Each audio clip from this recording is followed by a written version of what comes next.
Guys, things are getting serious. We're going to have to start making decisions that we can't take back. Hey, quick disclaimer, the sound on this video is absolutely heinous. Someone had changed the settings on my camera so that my voice basically recorded at like no volume. So I had to recreate it with like AI and all these other effects.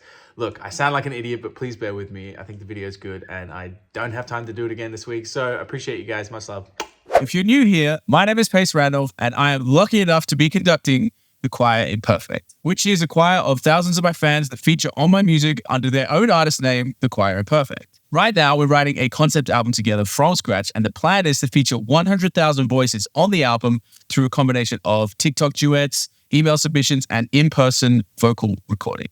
Now, back to business. So we left off the last video with an overarching theme for the record, which is finding your people, finding your home, finding your tribe. You get the point. And the task for us over the last week was to try and figure out how to convey this feeling or this emotion using the following ideas, or I guess narrative tools. So we had a combination of this Dear Diary idea, which was like some of the songs were essentially diary entries or maybe multiple different characters discussing different events in life. Even letters to yourself. Maybe that's letters to your past self, letters to your inner child, letters to people who are important to you. And then we kind of were looking at marrying that with this concept of mentors in your life or people who have been influential and taught you lots of lessons, and even people throughout history, like famous people throughout history who you've learned from or you look up to because of what they've achieved or who they've been. And we were trying to figure out ways to maybe tie these tools together, these ideas together to convey that sense of belonging and finding your people. Now, what I want to do is go through some of the responses that I've had from you guys, some of the ideas, and try and piece together maybe a structure for how we can approach the story. And then I've got a question for you at the end, which is going to help us define what the songs are going to be about. So starting off with Alma Alto, who actually filmed the last video and does a lot of work with me, creating content and filming stuff. Just as I was finishing the last video, she had this idea of teaching your inner child a lesson. So basically talking through something that happened to you as a kid or when you were younger and trying to help you process that or react to it now that you're a bit older and a bit wiser. And that would be through a letter to your younger self, maybe a letter to your 18-year-old self or your 12-year-old self. You could do multiple, I guess. And then Sammy Monet, I think that's how you pronounce it, tagged onto that saying, I love the idea of being your own mentor. And I said, as someone who is trying to heal their inner child, they find that super relatable. So those two ideas kind of line up really nicely. Jessica Chamberlain kind of on top of that said, she actually kind of went back a bit further and she was looking through her family history. She was explaining this to me. And she said, I really love the idea of writing to our past self, but then also to our past family members. And then maybe getting the perspective of those past family members or even like past historical figures and having them kind of write back in a sense. So already we're kind of getting three ideas that are sort of tying together. And I can see how we could use that as a template for writing some of these songs. And once again, piggybacking off of that, Marilyn was a bit more specific with her idea, saying that she'd love to have a song about loving yourself or teaching yourself to love yourself. And she says, I sometimes have a day when I hate myself and then I use my diary again to write down why and how I can solve it. So again, tie into this idea. Now, this next point was about the inner voices in your head. And I really thought this was cool. Two people in particular raised this quite well. Charlotte Goldbeck said this. For the album, I was thinking, as there are going to be many voices on the album, why not talking about the voices that we all have when we talk to ourselves, when making decisions? I think we can all agree that those internal voices, it could be really cool if the choir was those voices talking to you, whether that's negative or positive, and kind of having that as like a dynamic between them, I guess the main singer or protagonist and then the hundreds, thousands of people singing. Because sometimes those voices can feel overwhelming. Jess Illingworth tagged onto that saying, thinking about the concept album, it will be interesting to focus on that feeling of not belonging and perhaps using the choir as the voice in our head holding us back. This could gradually change into a supportive voice. Now, I really like this because it shows a narrative like changing throughout the album. Maybe they start as this kind of negative self-talk holding you back, and then slowly through whatever happens in the story, the voices start to become more positive, more optimistic, and then maybe they turn into the people that you find, the people that you feel like you belong with. Just an idea. She also said something that I thought was really nice. It's often much easier to remind other people of their achievements. I think this could make for an interesting song. Like that whole imposter syndrome thing, and you wouldn't talk to your best friend the way that you talk to yourself, right? The album could end with a retrospective song that looks back on the journey of finding a tribe and could almost be a letter from a future character reassuring their past selves. And now we've got a whole bunch of letters going. We've got us giving lessons to our past selves or even like past generations, those generations giving lessons to us. And then maybe there's like, by the end of it, you realize that it was actually our future self giving us these lessons the whole time.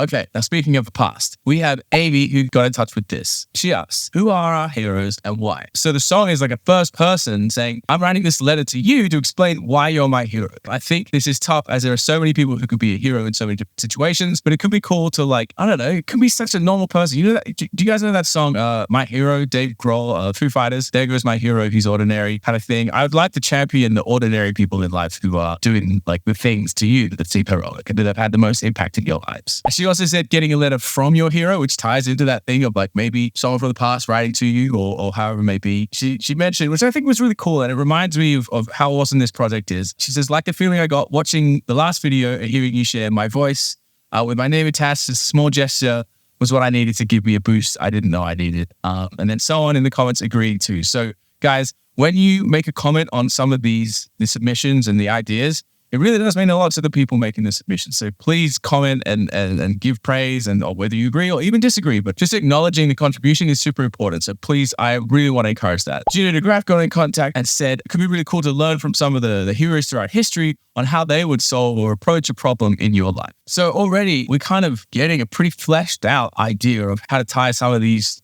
trains together. Trains together, chains together, threads together. Now this next idea really stuck with me because I thought it was really kind of poetic and beautiful. It's from Heather Reynolds, who has been a massive contributor this whole time. And it was like this. In terms of the finding your people or finding your tribe thing, I have people that I wrote about as an angry teenager that I'm still friends with today. She's talking about her diary entries, right? I'm also grateful for those people who have stood by me at my worst and cheered me on at my best. Each of these people hold a sliver of my soul. That's pretty much like a song title in itself, Sliver of My Soul. So I kind of thought that that could make it onto the album. So I would like to get you guys' feedback on that. I would love to write about how people come and go from your life, how they served a purpose and shape the people we become. This can be both positive, and negative. It leaves room to write about the tribe of the people that you have, the ones you lost, and the ones you wish you'd never met, etc. And so it's like, it's not just the people that you have now or that you're hoping to find or that you found, but I guess acknowledging that people come and go and maybe that's for the best or for the worst, who knows. Now this next one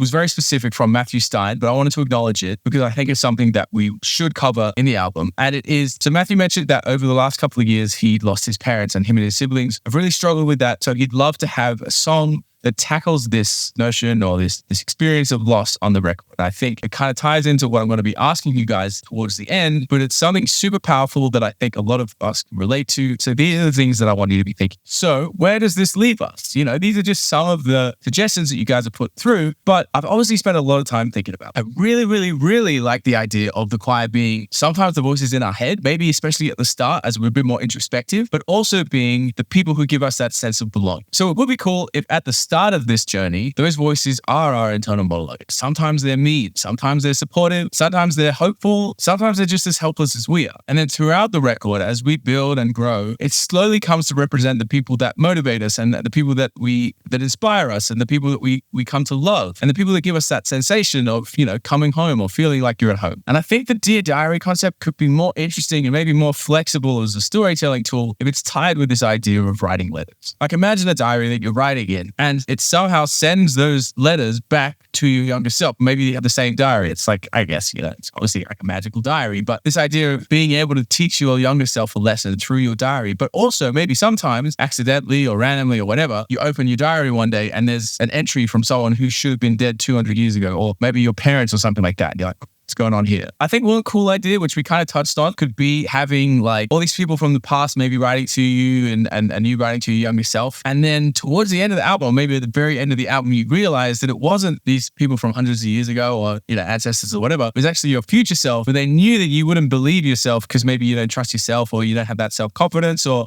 you know, you have self-doubts. So they pretended to be someone else in order to teach you these lessons. So this is basically kind of what I've thought of that could tie these ideas together in a compelling. But the next thing we want to figure out is which moments were the most pivotal or important in your life. Things like heartbreak. Obviously, we can all relate to that. It's very powerful and it's very formative. Losing loved ones, as I said, special shout out to Matthew Stein. I'm sure there's a whole host of other stories that you guys could write in. I'd love that, about people that you've lost and how you'd like to maybe honor that or treat that subject. Feeling lost about your path in life, I can definitely relate to that. And that's something that I've had a big struggle with over the last couple of years. Mental health and anxiety, I know this is going to be something we talk about for sure. But again, these are the things that make us who we are. And then, I guess, quite obviously, feeling like you belong. So this week's question is, which specific events in your life triggered the most powerful emotions and shaped who you are today. Now, you can be as specific or as vague as you want, but ironically, and from my experience, the more specific you can be to your story and your situation, actually, the more relatable. For example, there's plenty of songs about mental health or depression or anxiety and things like that, and a lot of them can be quite generic, but it's the ones to talk about a specific moment or a specific thing that may have happened that actually hit you the hardest. And now I'll share something from my life, which is a very specific moment to me, and I remember it very vividly, and it was very powerful in a bad way. And it was a period of my life